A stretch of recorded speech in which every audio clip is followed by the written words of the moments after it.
സജ്ജനങ്ങൾക്ക് വേണ്ടി വഹൽ ജസാഉൽ ഇഹ്സാനി ഇല്ലൽ ഇഹ്സാൻ. അത്ഭുതങ്ങൾ ഉണ്ടായിട്ടുണ്ട്. സമുദ്രം മുറിച്ചു കടന്ന മറ്റൊരു പ്രഗൽഭനായ സ്വഹാബിയുണ്ട്, അബൂ റൈഹാന റളിയല്ലാഹു അൻഹു. സമുദ്രം മുറിച്ചു കടന്ന സ്വഹാബിയാണ്. മെഡിറ്ററേനിയൻ കടലിൽ ഒരു ദ്വീപിലേക്ക് യാത്ര ചെയ്ത സ്വഹാബിയാണ് അബൂ റൈഹാന റളിയല്ലാഹു അൻഹു. ഒരു യുദ്ധസമയത്ത് അങ്ങനെ പോകുമ്പോ മഹാനവറുകളുടെ കയ്യിലുണ്ടായിരുന്ന സൂചി നഷ്ടപ്പെട്ടു പോയി. കടലിൽ പോവാണ്, നേരെ ആ വെള്ളം തൊടാതെ, വെള്ളത്തിൽ ആഴാതെ. ഇതൊരു യുക്തിവാദികൾക്കും ഇപ്പൊ കളിയാക്കിയെന്ന് വരും. അവർക്ക് പിന്നെ കഥയൊന്നുമില്ലല്ലോ, അവർക്ക് പിന്നെ മൊത്തം യുക്തിയല്ലേ ഉള്ളൂ. കാണാത്തതൊന്നും വിശ്വസിക്കൂല. ഈ യുക്തി എന്ന് പറഞ്ഞ സാധനങ്ങൾ കണ്ടിട്ടുണ്ടോ എന്ന് ചോദിച്ചാൽ അവർക്ക് അത് കണ്ടിട്ടില്ല. കാണാത്തത് വിശ്വസിക്കാത്ത ആൾക്കാരാ, അവരെ നമുക്ക് വെറുതെ വിടാം. പക്ഷേ ഇത് സജ്ജനങ്ങളുടെ ചരിതങ്ങളിൽ പ്രഗൽഭരായ സത്യസന്ധരായ ചരിത്ര പണ്ഡിതന്മാർ രേഖപ്പെടുത്തി വെച്ച സംഭവങ്ങളാണ്.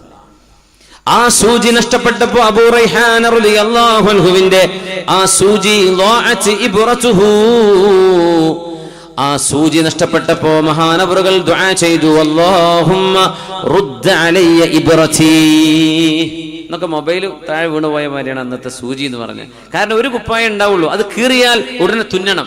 അതാണ് പുതിയ കുപ്പായം. അത് വീണ്ടും കീറിയ വീണ്ടും തുന്നും എന്നല്ല, പുതിയത് വാങ്ങാൻ വയ്യല്ലോ. അപ്പൊ സൂചി കൊണ്ട് നടക്കും.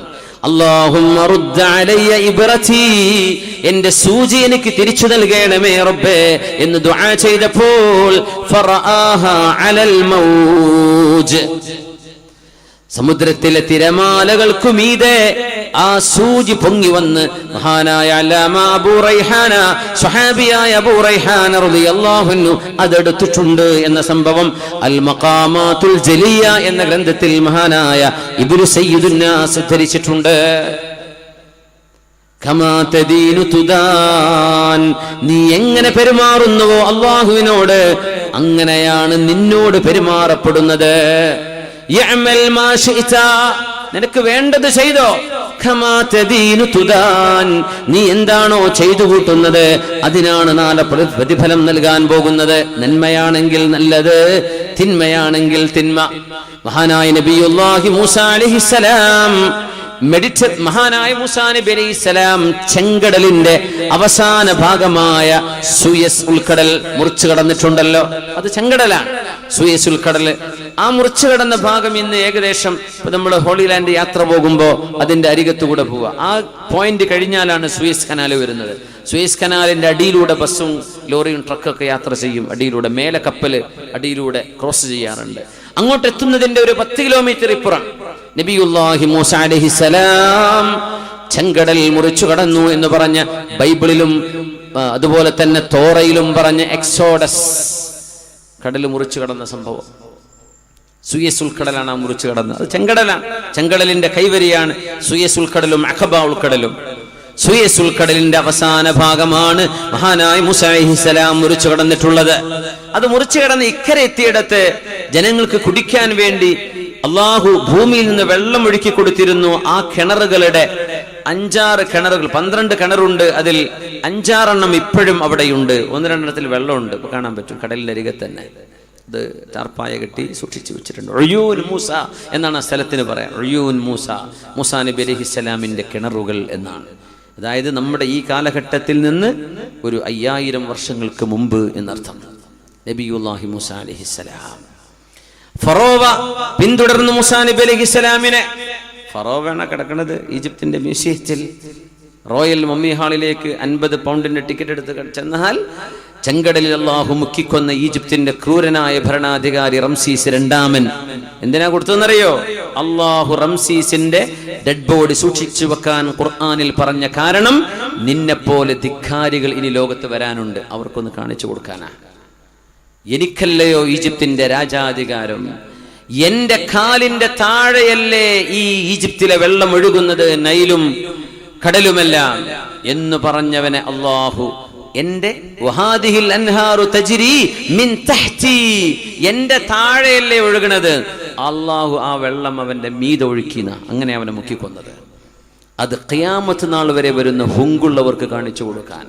അതുകൊണ്ട് ഹുങ്കും അഹങ്കാരവും പറഞ്ഞ് നടക്കുന്ന ആളുകൾക്ക് ഈജിപ്തിലെ മ്യൂസിയത്തിൽ മാതൃകയുണ്ട്. സംഭവിക്കാൻ പോകുന്നത് ഇതാണ്. ലോകം നിങ്ങളെ തിരിച്ചറിയും. ക്രൂരതക്കും അനീതിക്കും കൂട്ടുനിന്ന ആളുകളെ ഫറോവയുടെ കൂട്ടത്തിലായി അള്ളാഹു ചങ്ങലയിൽ നിരത്തുന്നൊരു സമയമുണ്ട്. അല്ലാതെ ഇത് ധർമ്മം വിജയിക്കുന്ന ലോകമാണ്. എത്രയെല്ലാം ആളുകൾ എന്തെല്ലാം ചെയ്യാറുണ്ട് ലോകത്ത്, എന്തെല്ലാം കലാപങ്ങൾ ആളുകൾ ഉണ്ടാക്കാറുണ്ട്. പല ആളുകളുമായി ശത്രുത ഉണ്ടാക്കാൻ വേണ്ടി അവസാനം വെളിച്ചത്ത് കൊണ്ടുവരും. ആരാത് തുടങ്ങിയത്? അപ്പൊ മനസ്സിലാവും അതിലെ ചതി എന്തായിരുന്നുവെന്ന്. ഒരിക്കലും തിന്മയെ മറച്ചു വെക്കാൻ കഴിയില്ല. കുറച്ചു നേരം മറച്ചു വെക്കും, പിന്നെ തിന്മയെ അള്ളാഹു പുറത്തു കൊണ്ടുവരും. സത്യമാണ് വിജയിക്കുക. അത് ലോകത്ത് അനുഭവമല്ലേ? അതുകൊണ്ട് ധർമ്മം വിജയിക്കുന്നു എന്നത് ഈ പ്രപഞ്ചത്തിനൊരു സൃഷ്ടാവുണ്ട് എന്നതിന്റെ അടയാളമാണ്. യുക്തിവാദിക്ക് മിനിമം തിരിയാൻ അത് മതി. ധർമ്മമാണ് ഇവിടെ വിജയിക്കുന്നത്. ഖുൽ ജാഅൽ ഹഖ് وزهق الباطل إن الباطل كان زهوقا. Say the truth has come. وزهق الباطل and the falsehood has vanished. إن الباطل كان زهوقا and the falsehood is ever a vanisher. തിന്മ ഒരിക്കലും നിലനിൽക്കൂല. അഹങ്കാരവും അനീതിയും ലോകത്ത് നിലനിൽക്കില്ല. അത് ഈ പ്രപഞ്ചത്തിന്റെ സൃഷ്ടിപ്പ് അങ്ങനെയാണ്. നമ്മൾ സിന്ദാബാദ് വിളിച്ചിട്ട് കാര്യമില്ല, മുഷ്ടി ചുരുട്ടിയിട്ടും കാര്യമില്ല. തിന്മകൾ കുറഞ്ഞ നേരത്തേക്ക് മാത്രമേ പിടിച്ചു നിൽക്കാൻ കഴിയൂ, പിന്നെ താഴെ പോകും. അതിന് ഉദാഹരണമാണ് ഫറോവയെ അള്ളാഹു മുക്കിക്കൊന്നത്. അത് അള്ളാഹു പറഞ്ഞു, നിന്റെ ബോഡി ഞാൻ ഇന്ന് എടുത്തു വെക്കാൻ. 5000 കൊല്ലം പഴക്കമുള്ള ഒരു ശവശരീരം ഈജിപ്തിന്റെ മ്യൂസിയത്തിനുള്ളിൽ അള്ളാഹു സൂക്ഷിച്ചു വെച്ചു. റംസീസ് രണ്ടാമൻ. ഒപ്പം ഒരു 15 ഡെഡ് ബോഡി വേറെയുണ്ട്. റോയൽ മമ്മി ഹാളിൽ ചെന്നാൽ മിനിമം 17 എണ്ണം ഉണ്ട്. 1-2 ഇടക്കിടക്ക് സ്പെയിനിലും യൂറോപ്പിലേക്കും പഠനങ്ങൾക്ക് കൊണ്ടുപോകും ഈ ഡെഡ് ബോഡികൾ. റംസീസിന്റേത് അവിടെ കിടക്കുകയാണ്. തലമുടി അവിടെ ഉണ്ട്. ഒരു ചെറിയ മനുഷ്യൻ. എന്തൊക്കെ വിടായികളാ ലോകത്തോട് പറഞ്ഞത്. ഞാൻ പടച്ചവനാണ്. അവൻ പറഞ്ഞ വാക്കല്ലേ അത്? അന റബ്ബുകുമുൽ അഅ്ലാ. ഞാൻ നിങ്ങളുടെ വലിയ പടച്ചവനാണ്, എനിക്ക് സുജൂദ് ചെയ്യണം, എന്നെ വണങ്ങണം എന്ന് പറഞ്ഞവനെ മുക്കി കൊന്നിട്ട് അല്ലാഹു പറഞ്ഞു, അൽയൗമ നുനജ്ജീക ബിബദനിക ലിതകൂന ലിമൻ ഖൽഫക ആയ. ഫറോവ, നിന്റെ ഭൗതിക ശരീരം ഞാൻ ഇവിടെ എടുത്തു വെക്കും. അല്ലാഹു എടുത്തു വെച്ചില്ലേ? ലിതകൂന ലിമൻ ഖൽഫക ആയ. നിന്റെ പിറകെ വരുന്ന ആളുകൾക്ക് നീ ഒരു മാതൃകയാവാൻ നിന്നെ ഞാൻ എടുത്തു വെക്കും ഫറോവ. ഇന്നും അവിടെ വെച്ചിരിക്കുകയാണ്. പോയി കാണാൻ പറ്റും. ഈജിപ്ത് പുതിയ മ്യൂസിയം കെട്ടിടത് 1800-കളിൽ ഉണ്ടാക്കിയ മനോഹരമായ ഒരു കെട്ടിടത്തിലാണ്. അതിന്ന് മാറി എയർ കണ്ടീഷൻ ചെയ്ത ഒരു പുതിയ കെട്ടിടത്തിലേക്ക് ഈ ഡെഡ് ബോഡികൾ മ്യൂസിയം മൊത്തം മാറാൻ നിൽക്കാൻ. ഈ വർഷം മാറുന്നു ഗൈഡുമാരൊക്കെ പറഞ്ഞു മാറിയെന്ന് അല്ലാഹു ആലം. ഏതായാലും മനോഹരമായ ഒരു കെട്ടിടം റെഡിയായി നിൽക്കുകയാണ്. ഇവകളൊക്കെ ഒന്ന് ശരിക്കും ഒന്ന് മാറ്റി പാർപ്പിക്കാൻ അള്ളാഹു അത് സൂക്ഷിച്ചു വെച്ചുകൊണ്ടിരിക്കുകയാണ്. അള്ളാഹു സൂക്ഷിച്ചു വെച്ചു. മൂസാ നബി അല്ലാഹു സംരക്ഷിച്ചില്ലേ? നബിയുല്ലാഹി മൂസാ അലൈഹിസ്സലാം. لا تدبر لك أمرا فأولى التدبير هلكا سلم الأمر تجدنا نحن أولى بك منك. അതുകൊണ്ട് അല്ലാഹുവിന്റെ വഴിയിലേക്ക് വരികയും നമ്മുടെ കുബുദ്ധിയും കുതന്ത്രങ്ങളും മാറ്റിവെക്കുകയും നേർമയായ തെളിമയായ ചിന്തയോടെ അല്ലാഹുവിനെ സമീപിക്കുകയും ചെയ്താൽ നിനക്ക് സംരക്ഷകനായി ഞാനുണ്ട്.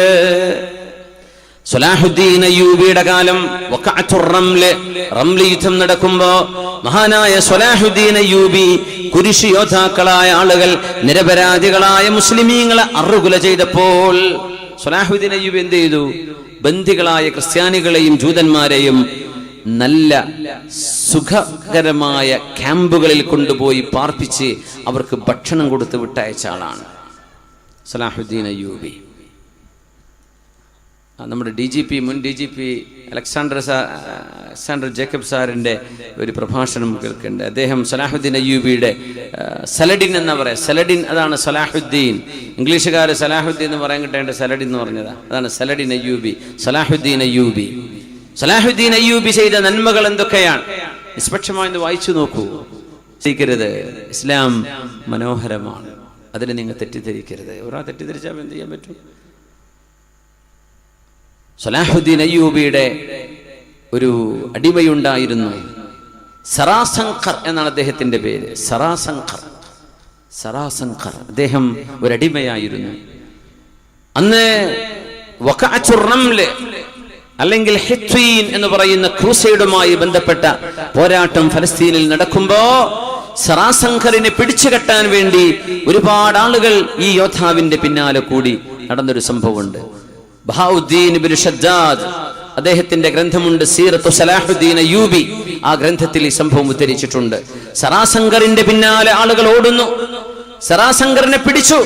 മഹാനവറുകൾ ശത്രുപക്ഷത്തിന് ഒരുപാട് തിരിച്ചടി നൽകിയിട്ടുണ്ട്.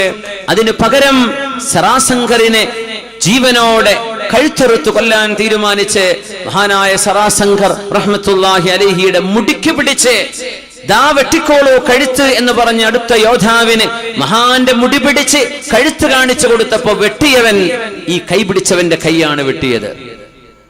അതിൽ പേടിച്ചുപോയി. വെട്ടിയതും ഓങ്ങിയതും ലക്ഷ്യം വെച്ചതും സറാസങ്കറിന്റെ കഴുത്താണ്.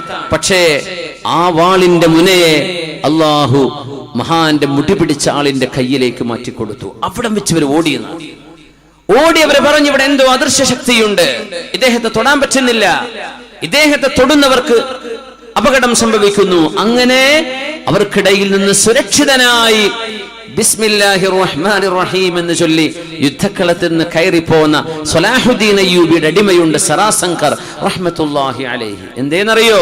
പാതിരാവുകളിൽ തഹജ്ജുദ് നിസ്കരിച്ചിരുന്ന മഹാനാണ്. അല്ലാഹുവിന് വേണ്ടി ഖിയാമുൽ ലൈൽ പാതിരാവുകളിൽ പടച്ചതമ്പുരാന് വേണ്ടി സുജൂദിൽ കിടന്നിരുന്ന ഒരാളെ അല്ലാഹു സംരക്ഷിച്ച് പടച്ചതമ്പുരാൻ കാവൽ കൊടുത്ത അനുഭവം സലാഹുദ്ദീൻ അയ്യൂബിയുടെ ചരിത്രത്തിൽ കാണാൻ കഴിയും. മഹാനായ സറാസങ്കർ റഹ്മത്തുള്ളാഹി അലൈഹി.